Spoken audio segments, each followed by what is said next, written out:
Ben là aussi, ça dépend de quel côté on se place, si on peut appeler ça un risque ou pas. En tout cas, l'adhésion de la Turquie à l'Union européenne sera, à mon sens, la fin d'un des projets européens qui est les États-Unis d'Europe, au sens où l'Europe pourrait ressembler aux États-Unis d'Amérique, c'est-à-dire une fédération ou une confédération d'États avec une puissance centrale forte, qui serait la Commission européenne, et avec voilà, une politique étrangère commune,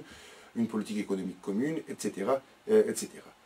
La Turquie, qui est très jalouse de sa souveraineté, d'ailleurs c'est les débats qui sont actuellement en cours en Turquie, mais avec d'autres pays qui sont déjà membres de l'Union européenne, la Grande-Bretagne par exemple, qui est totalement opposée à cette idée des États-Unis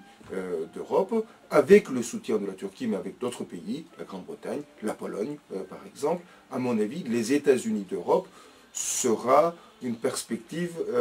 peu envisageable. Donc ça peut être perçu comme un inconvénient par les membres de l'Union, par les opinions publiques de l'Union européenne, en tout cas par les non-souverainistes dans l'Union européenne. Prenons le cas du parti centriste en France, le parti de François Bayrou, qui défend cette idée d'une fédération des États, et bien c'est pour ça que ce parti-là est contre l'adhésion de la Turquie à l'Union européenne. Il peut y avoir un risque également pour la Turquie de cette adhésion, du point de vue géopolitique, d'être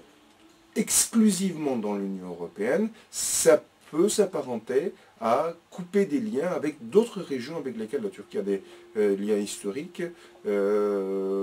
civilisationnels ou culturels. Je pense au Proche-Orient, je pense à l'Asie centrale avec laquelle la Turquie entretient des rapports très très proches, je pense au reste du monde musulman, etc.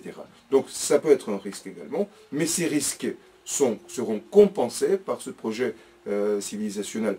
commun, finalement, à l'Europe et à la Turquie, de pouvoir construire une puissance forte.